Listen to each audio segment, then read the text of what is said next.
Hello दोस्तों, आप सभी का स्वागत है मेरे चैनल पर। काफ़ी समय बाद मैं एक वीडियो पोस्ट करने जा रहा हूँ क्योंकि जैसे मैं मेडिकल बैकग्राउंड से बिलोंग करता हूँ, तो कोविड के वजह से आप सभी को पता ही है कि सिचुएशन कितना गंभीर हो गया था। और हम मेडिकल डॉक्टर्स को या नर्स को, जो भी मेडिकल स्टाफ है, उन सभी को एक्स्ट्रा ड्यूटीज़ करनी पड़ रही थी। एक्स्ट्रा टाइम्स हमको देना पड़ रहा था हॉस्पिटल्स में, क्लिनिक्स में। सो उस वजह से मुझे हार्डली कुछ वक्त मिल रहा था वीडियो बनाने के लिए।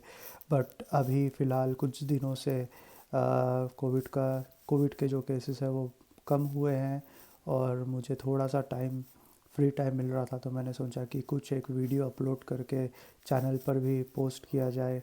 और चैनल की प्रोडक्टिविटी और कंटेंट को भी ध्यान में रखना चाहिए, उसको ग्रो होने देना चाहिए हमें। सो मैंने सोचा कि चलो एक वीडियो की शुरुआत काफ़ी लंबे समय बाद कोविड के टॉपिक से ही हम कर देते हैं। तो मैं इस वीडियो में आपको बेसिक जनरल इन्फॉर्मेशन, कोविड क्या है, क्यों क्यों आया है और कैसे स्प्रेड होता है, इसके सिम्टम्स क्या है, और लोगों को क्या मिसकंसेप्शन है कोविड के वैक्सीन्स के बारे में या टेस्ट के बारे में, इन सभी इन्फॉर्मेशन को इसमें डिस्कस करने वाला हूँ। आप वीडियो अंत तक देखें। और बेसिक इन्फॉर्मेशन है, इसे आप प्रैक्टिकल वे से, अगर कोई डॉक्टर देख रहा है या कोई मेडिकल स्टाफ देख रहा हो, तो इसे आप पर्सनल यूज़ के लिए मत लीजिए। जस्ट फॉर इन्फॉर्मेशन के लिए मैंने यूज़ किया। और जो भी मैं डेटा शेयर करने जा रहा हूँ वो मेरे मेडिकल प्रैक्टिस में जो पेशेंट्स आए हैं, डेफिनेटली पेशेंट्स का डेटा कॉन्फिडेंशियल रहता है, उनके नेम से एज वगैरह मैं शेयर नहीं कर सकता हूँ। बट मेरा एक्सपीरियंस उनके साथ कैसा था, उस सब चीज़ों को मैं शेयर करना चाहता हूँ, ताकि दूसरे लोगों को भी उनसे कुछ एडवाइस मिले और प्रिकॉशंस ले सकें कि कैसे प्रिवेंट करना है इसको आगे स्प्रेड होने से। सब बने रहिए, हम टॉपिक शुरू करते हैं। तो फ्रेंड्स, हम लोग हमारा टॉपिक आज का शुरू करते हैं। तो पहली चीज़ तो हम जान लेते हैं कि व्हाट इज़ कोविड। जो है, Covid is corona virus disease, जो है वो एब्रीवेशन उसको हम करते हैं कोविड। और 19 ये है कि इसे 2019 में पहले डिस्कवर किया गया था, तो इसीलिए कोविड 19 उसका नाम इस तरीके से पड़ा है। और कोविड इज़ अ डिजीज़, वो जो कि it is caused by a virus. ठीक है, तो इसीलिए कोरोना वायरस डिजीज़ होता है। जो वायरस जो कोविड कॉज करता है, उस वायरस का नाम है सार्स कोव 2 वायरस। मतलब सार्स एब्रीवेशन है सीवियर एक्यूट रेस्पिरेटरी सिंड्रोम। कोवी मतलब कोरोना वायरस 2। और जैसे आप नाम से ही इससे आप समझ सकते हो कि severe acute respiratory syndrome, severe तो आप जानते हो कि बहुत ज़्यादा, बहुत सीवियर तरीके से, और एक्यूट मतलब अचानक से हो जाना। रेस्पिरेटरी मतलब जो आपके रेस्पिरेटरी ट्रैक्ट से रिलेटेड है, लंग्स, फेफड़े, रेस्पिरेटरी ट्रैक्ट जो होता है, नोज़, ट्रेकिया वगैरह। और syndrome is a collection of symptoms, तो 2-3 सिम्टम्स मिलके सिंड्रोम को बनाते हैं। तो इस तरीके से इसका नाम पड़ा है कि सीवियर एक्यूट रेस्पिरेटरी सिंड्रोम।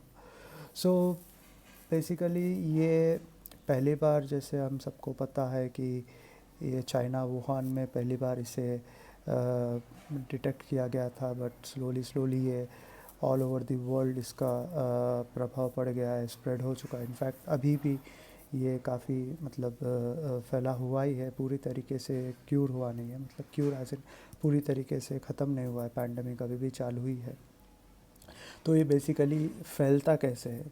सो देखिए, वायरस कभी भी, जैसे आप कोविड का वायरस ही ले लीजिए या नॉर्मल इन्फ्लुएंज़ा वायरस ले लीजिए, तो ये जो है रेस्पिरेटरी ट्रैक्ट के थ्रू फैलता है मोस्ट ऑफ द टाइम। जैसे आप कॉफ़ करते हो या स्नीजिंग करते हो या बात करते हो, तो आप जो बात कर रहे हो तो आपको पता नहीं चलता है, लेकिन आपके मुंह से हो सकता है कभी कुछ 1-2 सलाइवा के ड्रॉपलेट्स निकल जाएं, वो किसी और के मुंह पर लग जाए या किसी और के नेज़ल ट्रैक्ट से चला जाए, आँख में चला जाए, तो इसके थ्रू फैल सकता है। अगर आप खांसोगे तो डेफिनेटली कुछ ना कुछ ड्रॉपलेट्स तो निकलेंगे, रेस्पिरेटरी ड्रॉपलेट्स, तो उसके थ्रू तो डेफिनेटली फैलता है। और स्नीजिंग करते हो जिस तरीके से, स्नीजिंग में से भी आप मोस्ट ऑफ द टाइम्स फैल सकता है। सो इसलिए हम लोग प्रिवेंशन लेना पड़ता है कि हम लोग को कि मास्क लगाएं और जितना ज़्यादा हो सके डिस्टेंस बना कर रखें। सोशल डिस्टेंसिंग की यही वजह है कि अगर कोई छींके या खांसे तो उतना दूर तक वायरस फैले ना और किसी और को अफेक्ट ना करे।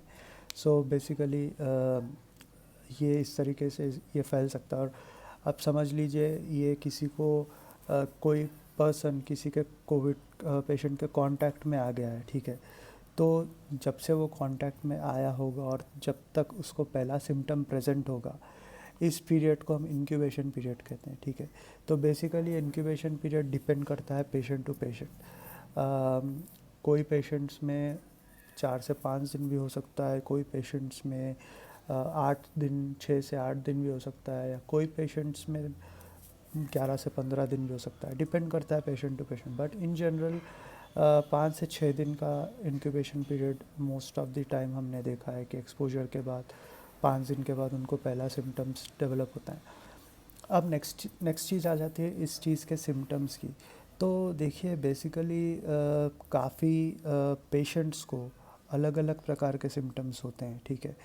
जैसे बहुत सारे पेशेंट्स बोलते हैं कि हम लोग को कोविड पॉजिटिव आया है रिपोर्ट में, बट हम लोग को कोई सिम्टम नहीं हो रहा है। तो इसका मतलब ये नहीं है कि उनको रिपोर्ट गलत है या उनको कोविड नहीं हुआ है। डेफिनेटली कोविड पॉजिटिव है, मतलब कोविड वायरस है, बट उनको उतना वैरुलेंट नहीं है फैक्टर्स जो जिस तरीके से सिम्टम्स कॉज करने हैं। तो वायरस है, बट बॉडी के इम्यून सिस्टम उसको दबा कर रख रहा है, जिसके वजह से कोई सिम्टम्स आपको आ नहीं रहे हैं, ठीक है।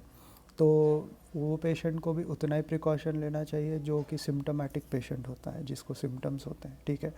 और रही बात सिम्टम्स की, तो जैसे बहुत लोगों को अलग अलग टाइप के सिम्टम्स होते हैं।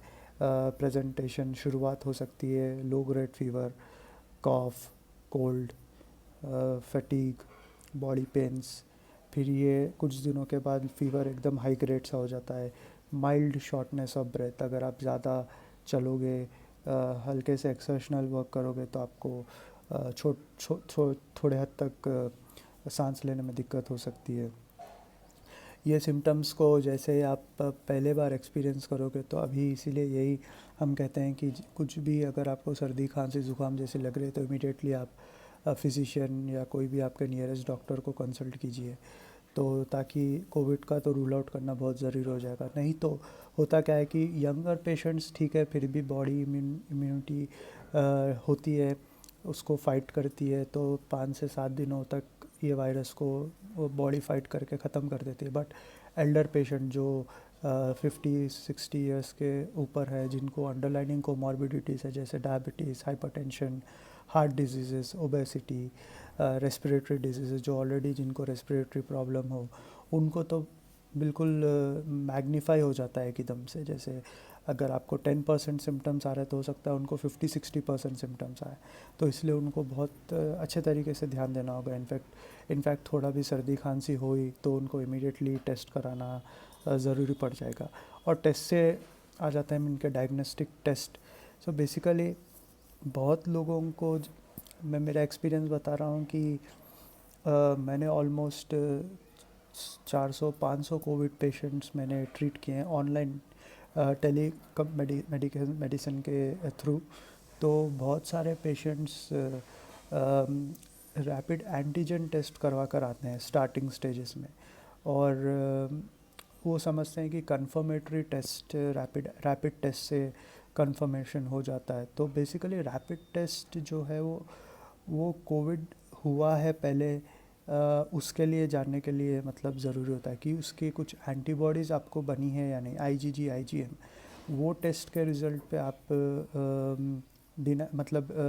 उस पर आप नहीं कर सकते हो पूरा भरोसा कि वो टेस्ट पॉजिटिव आया है या नेगेटिव। वो स्टार्टिंग स्टेजेस में ऑलवेज़ उसका हम फॉल्स पॉजिटिव भी हो सकता है। तो इसीलिए बेस्ट जो टेस्ट है वो है RT-PCR, जो कि है reverse transcriptase polymerase chain reaction. ये वायरस का एक ऑलमोस्ट जेनेटिक मटेरियल को डिटेक्ट करता है और उसके थ्रू वायरल लोड बताता है। तो बेसिकली इस तरह ये टेस्ट होता है जो आपने देखा होगा कि नेज़ल स्वाब लेते हैं और फेरेंजियल थ्रोट स्वाब लेते हैं, तो ये सही टेस्ट होता है इसका। इसमें एटलीस्ट 99% सेंसिटिविटी है, तो इससे हम डायग्नोसिस लगा सकते हैं। और बहुत सारे पेशेंट्स, एल्डर पेशेंट्स को यूजुअली सीटी स्कैन है चेस्ट का भी एडवाइस किया जाता है, ताकि कितना एक्सटेंट तक अगर वायरल न्यूमोनिया फैला होगा या उनको सिम्टम्स बहुत ही एग्रीवेट हो रहे हैं, तो वो जानने के लिए काफ़ी हो सकता है कि HRCT में हमको पता चल जाएगा कि सिम्टम्स कितने फैल रहे हैं और कितना लंग्स इन्वॉल्व है इसमें। उसमें आप ये भी पता कर सकते हो, आपने देखा होगा कि कोरैट स्कोर होता है, CT स्कोर होता है, तो इन सब चीज़ों को डिटेल में नहीं जाता हूँ मैं, बट इन जनरल बता रहा हूँ मैं तो आपको। तो based on the score physician treating decide करता है कि आपको एडमिट करना है या आपको दवाई से मैनेजमेंट करना है, एक्सेट्रा एक्सेट्रा, ठीक है। तो अब रहा सवाल इस बीमारी का मैनेजमेंट, जो ट्रीटमेंट है। देखिए बेसिकली कोविड एक तरीके का वायरस है, तो वायरस का डेफिनेटिव ट्रीटमेंट नहीं है। बिल्कुल आप वायरस का डेफिनेटिव ट्रीटमेंट नहीं बना सकते हैं, क्योंकि ये एक जेनेटिक मटेरियल है जो कि म्यूटेट करते रहता है, इसके स्टेन्स बदलते रहते हैं। तो आप एक वायरस, एक म्यूटेशन का आप एक दवाई बनाओगे तो कुछ दिनों बाद वो म्यूटेट कर लेगा, वो दवाई फिर काम में नहीं आ सकती है।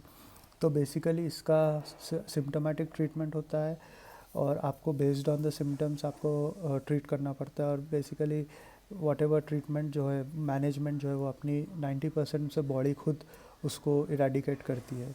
तो बॉडी का जो इम्यून सिस्टम होता है वो बहुत एक्टिव रहना पड़ता है ऐसे वायरस को फाइट करने के लिए। मेडिकेशन वाइज तो आप जैसे देखो पैरासीटामोल है, सपोर्टिव ट्रीटमेंट, वाइटामिन लेते हैं, जिंक वाइटामिन या मल्टीवाइटामिन्स, विटामिन C है जो एंटीऑक्सीडेंट है, इम्यूनिटी बूस्ट करने के लिए। जैसे बहुत सारे ड्रग्स, एजिथ्रोमाइसिन देते हैं, क्योंकि एजिथ्रोमाइसिन में थोड़े से इम्यूनोमॉड्यूलेटर जो इम्यूनिटी बूस्ट करने के भी इफ़ेक्ट्स देखे गए हैं, इसीलिए एजिथ्रोमाइसिन प्रेफर किया जाता है। और सेकेंडरी बैक्टीरियल इन्फेक्शन की, मतलब वायरस के वजह से कुछ और बैक्टीरिया इन्फेक्शन आपको ना लगें, इसीलिए भी एजिथ्रोमाइसिन दिया जाता है। बाकी सब सपोर्टिव ट्रीटमेंट आपको डिपेंड करता है, स्टेरॉयड ऐड करना है या नहीं, या ओल्ड पेशेंट्स होगा तो उनको एस्पिरिन ऐड करते हैं, क्योंकि ये वायरस कभी कभी आर्टरीज वेंस में क्लॉट फॉर्म करने का भी आसार रखता है। तो उनको फिर कोई तरीके का क्लॉट ना हो और ब्लड क्लॉट होने के कारण कोई और ऑर्गन फेलियर ना हो, इस वजह से हम एस्पिरिन ऐड करते हैं। डिपेंड करता है पेशेंट टू पेशेंट। तो डेफिनेटिव ट्रीटमेंट नहीं है, based on the management, based on the presentation management किया जाता है पेशेंट्स का। प्रोफाइलैक्सिस अब यही है कि एक बार कोविड होने के बाद डेफिनेटली बॉडी में आपके खुद की बॉडी में एंटीबॉडीज़ कोविड के लिए होती हैं, जो कि आप IgG करके कभी टेस्ट करोगे। अगर IgG पॉजिटिव आ गया तो इसका मतलब ये नहीं कि आपको कोविड पॉजिटिव है, इसका मतलब ये है कि आपको पहले कोविड हो चुका था और उसकी एंटीबॉडीज़ आपको अभी बॉडी में आई हैं, जिसके कारण आपको इम्यूनिटी बनी हुई है बॉडी के अंदर, ठीक है। तो फिर भी इसका मतलब ये नहीं कि आप बिल्कुल बगैर मास्क के, बगैर प्रिवेंशन के आप बाहर जाओ, बिल्कुल सोशल गैदरिंग्स में निकल जाएं, ऐसे नहीं। देयर आर केसेस की सेकेंड इन्फेक्शन भी हुआ है बहुत सारे पेशेंट्स को, तो इतना ही प्रिवेंशन लेना होगा जितना आप पहले लिया करते थे अगर कोविड से अफेक्ट होने के बाद भी, ठीक है। तो बेसिकली दोस्तों इस इंफॉर्मेशन, ये वीडियो में मैं बस यही बेसिक सा इन्फॉर्मेशन देना चाहता था, जो कि मुझे एक्चुअली बहुत पहले करना चाहिए था, but due to time management नहीं हो पा रहा था मुझसे, तो मुझे हुआ नहीं। बट अभी फ़िलहाल मैं सोच रहा हूँ चलो अभी एक छोटा सा वीडियो बनाकर, इन्फॉर्मेशन का वीडियो बनाकर यूट्यूब में डालें। बट ये सिर्फ एजुकेशन पर्पस के लिए है इन्फॉर्मेशन। कोविड का तो बहुत बड़ा टॉपिक है, इसमें जितना ब्रीफ हो सकता था मैंने उतना ब्रीफली तरीके से, ताकि आपको नॉर्मल इजी वे से समझने के लिए मैंने इस वीडियो को बनाकर पोस्ट किया हूँ। आपको एक लिंक मैं ड्रॉप करता हूँ डिस्क्रिप्शन बॉक्स में। मेरे अंकल जो कि कार्डियोलॉजिस्ट है यूनाइटेड स्टेट्स में, उन्होंने 2 वीडियो बनाई है कोविड के ऊपर, मतलब किस तरीके से, वो बहुत ज़्यादा प्रैक्टिकल वे से बनाई है उन्होंने, उसका ट्रीटमेंट, उसके पैथोजेनेसिस, उसको कैसे प्रिवेंट कर सकते हो। तो बेसिकली वो मेडिकल बैकग्राउंड के लोगों को ठीक तरीके से समझ में आ सकती है। आप लोग भी देख सकते हो, नॉर्मल लोग, अगर आपको कुछ इन्फॉर्मेशन चाहिए तो मैं डेफिनेटली उसका लिंक ड्रॉप करता हूँ। और आप देखिए, ज़रूर से देखिए वीडियोस, ताकि आपको भी कुछ एक्स्ट्रा इन्फॉर्मेशन मिलेगी। तो दोस्तों, अगर इस वीडियो में तो इतना ही है। अगर आपको वीडियो पसंद आई हो तो इसे लाइक कीजिए, मेरे चैनल को सब्सक्राइब कीजिए, और कंटेंट जैसे भी है मैं पोस्ट करते जाऊंगा वीडियोस, बट आपका सपोर्ट भी ज़रूरी है। So but anyways, take care, stay safe and stay healthy. Thank you friends.